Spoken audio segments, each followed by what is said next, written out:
स्वागत है इस एक्सप्लेनर में। आज हम उड़ीसा के एक बहुत ही सुने पड़े अनजान से गांव की एक ऐसी 85 साल पुरानी कहानी की गहराई में उतरने वाले हैं जो सच में रोंगटे खड़े कर देगी। ये महज एक किस्सा नहीं है, ये सदियों पुराने श्राप, एक खूनी समझौते, पुरानी परंपराओं और आधुनिक सोच के टकराव का पूरा कच्चा चिट्ठा है। जब एक अटूट बंधन अचानक टूट जाता है ना, और भूली बिसरी शक्तियां जागृत होती हैं, तो उसके परिणाम कितने भयानक हो सकते हैं, ये इस कहानी में पूरी तरह से खुलने वाला है। अब जरा इस बारे में सोचिए, एक 85 साल पुराना श्राप या कह लीजिए एक अटूट नियम, अगर इसको तोड़ दिया जाए तो इसकी आखिर असली कीमत क्या चुकानी पड़ सकती है। इस पूरे एक्सप्लेनर के दौरान इस सवाल का जो जवाब निकल के आएगा ना, वो इतना भयानक है जिसकी कल्पना करना भी शायद नामुमकिन सा लगता है। तो चलिए डर और आश्चर्य से भरी इस यात्रा को शुरू करते हैं। तो कहानी शुरू होती है उस गांव के एक अजीब से पुश्तैनी समझौते से। उड़ीसा में अथागढ़ शहर के बिल्कुल पास एक गांव है, जहां एक बहुत ही अलग थलग अकेला सा पुश्तैनी घर बना हुआ है। ये घर लगभग 31 बीघा घने और सुनसान जंगल से घिरा हुआ है। कहा जाता है कि इस जगह पर एक अजीब सा काट खाने वाला सन्नाटा हमेशा पसरा रहता है। हालांकि इस परिवार का अपने गांव में बहुत बड़ा रुतबा और दबदबा हुआ करता था।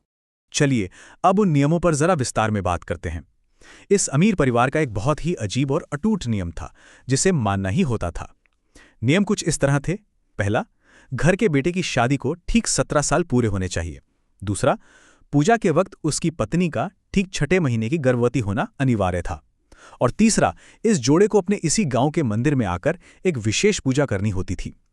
अब ये नियम सुनकर कोई भी सोचेगा कि आखिर अनुष्ठान में महिला का गर्भवती होना इतना जरूरी क्यों था।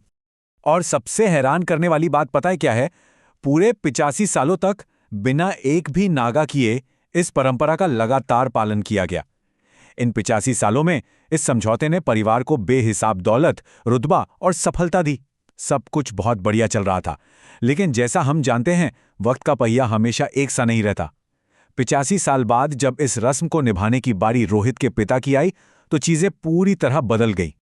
और बस यहीं से स्थितियां बिगड़नी शुरू होती हैं। एक सदियों पुरानी परंपरा की अनदेखी की गई। असल में रोहित के पिता एक आधुनिक और प्रैक्टिकल सोच वाले इंसान थे।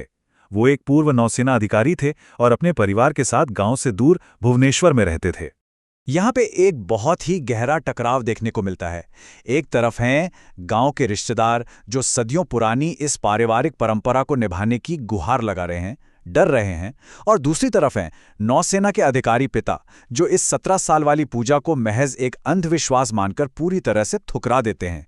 उन्होंने टूटुक शब्दों में साफ इनकार कर दिया कि वो अपनी पत्नी के साथ ऐसी कोई भी पूजा बिल्कुल नहीं करेंगे। अब इस एक इनकार के बाद ना, घटनाओं का सिलसिला इतनी तेजी से बढ़ा कि किसी को संभालने तक का मौका नहीं मिला। पिता के रस्मी तौर पर इनकार करने के कुछ ही हफ्ते बाद अचानक रोहित के दादाजी की मौत हो जाती है। इस घटना ने पूरे परिवार के ठीक 17 सदस्यों को अंतिम संस्कार के लिए वापस उसी पुश्तैनी घर में इकट्ठा होने पर मजबूर कर दिया। सब लोग वहां पहुंचे और 13 दिन का शोक शुरू हुआ। यहां इस परिवार की एक और बहुत खास स्थानीय परंपरा को समझना जरूरी है। शोक के दौरान दादी ने रोते हुए अपने सारे सोने के जेवर उतारे और उन्हें अपने मृत पति के मुंह में रख दिया। यह एक पुरानी प्रथा थी जिसे उन्होंने बड़ी निष्ठा से निभाया। ये बात थोड़ा ध्यान में रखने वाली है, क्योंकि मृतक के मुंह में रखी गई ये सोने की बाली जल्द ही इस खौफनाक दास्तान का एक बहुत बड़ा हिस्सा बनने वाली है। 13 दिन का समय पूरा हुआ। परिवार के लोग धीरे धीरे वापस लौटने लगे और बाकी सदस्य भी अपने शहरों को जाने की तैयारी कर रहे थे। पर किसी को अंदाजा तक नहीं था कि अब ये पुश्तैनी घर, जिसे वो अपना मानते थे, उनके लिए दहशत का एक जाल बन चुका है। खौफ का नंगा नाच अब शुरू होता है। पहले तो वापस जाते वक्त गाड़ी के पिछले पहिए के नीचे आकर अचानक एक बिल्ली मरी जाती है। ये एक बेहद अशुभ संकेत था और उन्हें मजबूरन वहीं रुकना पड़ा।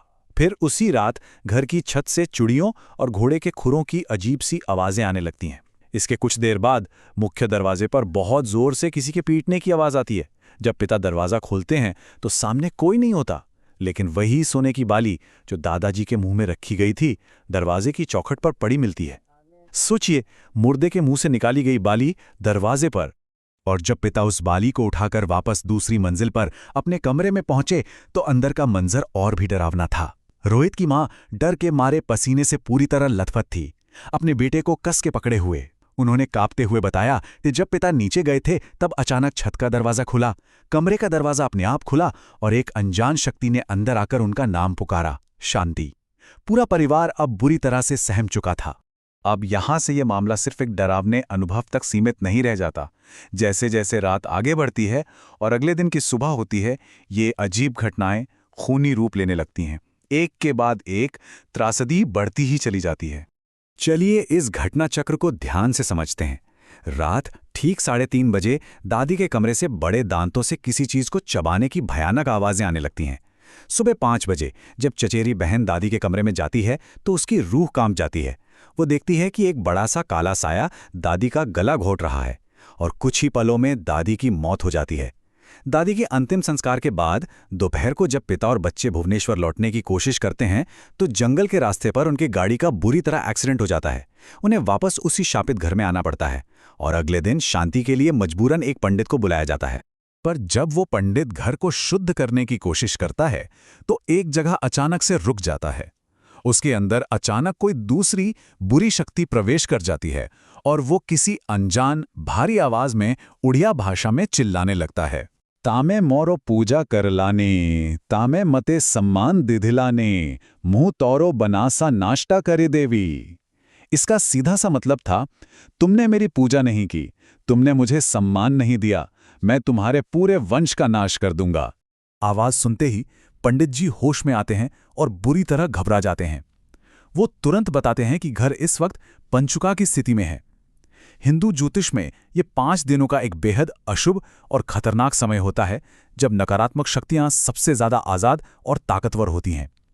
पंडित जी ने हाथ जोड़ लिए और कहा कि ये मामला उनके बस के बाहर है और अपना सामान बांधकर वहां से भाग जाने में ही अपनी भलाई समझी। पंडित के ऐसे अचानक भाग जाने के बाद पूरे घर का माहौल बहुत ज्यादा तनावग्रस्त हो चुका था। लगातार मौतों और व्यापार में हो रहे नुकसान की वजह से पिता का अपने भाइयों से एक भयानक झगड़ा हो जाता है। गुस्से में आकर वो थोड़ी देर के लिए घर से बाहर निकल जाते हैं और सच कहूं तो यही उनकी सबसे बड़ी भूल साबित हुई। पिता के जाने के कुछ ही देर बाद दूसरे मंजिल पर बैठी रोहित की बहन को खिड़की के पास से पायल बजने की आवाज आती है। उनकी मां तुरंत अपने दोनों बच्चों को लेकर बिस्तर पर डर के मारे सिमट जाती हैं। तभी बंद दरवाजे पर दस्तक होती है और ठीक वही आवाज आती है जो मृत दादी की थी, शांति, दरवाजा खोलो, क्या तुम मुझे बाहर ही खड़ा रखोगी? दादी तो मर चुकी थी ना, तो आखिर बाहर कौन था जो हूबहू उनकी आवाज की नकल उतार रहा था? सोचिए उस वक्त अंदर का क्या हाल होगा। पूरा परिवार डर के मारे पत्थर सा जम चुका था। दरवाजे की आवाज जब बंद हुई तो उसके ठीक 15 मिनट बाद एक दर्दनाक खबर आती है। चाचा का फोन आता है कि घर के मुखिया यानी रोहित के पिता पास की एक नदी में डूबे हुए पाए गए हैं। उनकी मौत हो चुकी थी। अब परिवार बुरी तरह टूट चुका था। आखिरकार इस सिलसिले को रोकने के लिए एक बेहद पहुंचे हुए और शक्तिशाली तांत्रिक को बुलाया गया ताकि इसका असली सच पता लगाया जा सके। यहां आकर हमें एक पल के लिए जरूर रुकना चाहिए। इस पूरे एक्सप्लेनर को जरा शुरुआत से कनेक्ट करके देखिए।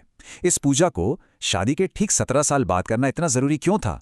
और सबसे बड़ा सवाल, उस 6 महीने की गर्भवती पत्नी से इस अनुष्ठान में आखिर क्या मांगा जाता था? इसका जवाब एकदम हिलाकर रख देने वाला है। उस नए तांत्रिक ने आकर जो सच बताया उसने सबके होश उड़ा दिए।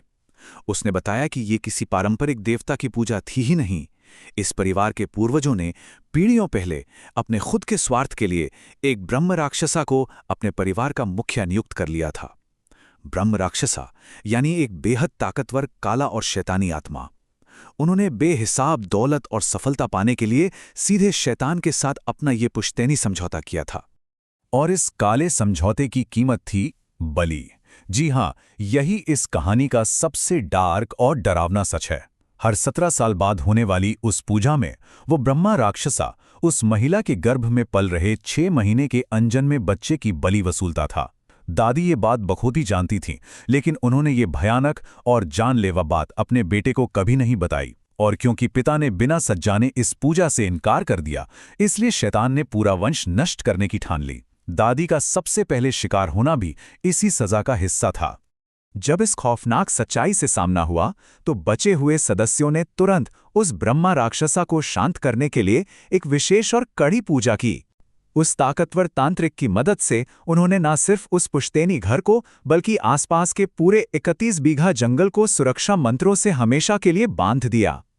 उन्होंने हर मुमकिन कोशिश की ताकि ये काली शक्ति उनके परिवार के बचे खुचे लोगों को आगे चलकर कभी नुकसान न पहुंचा सके।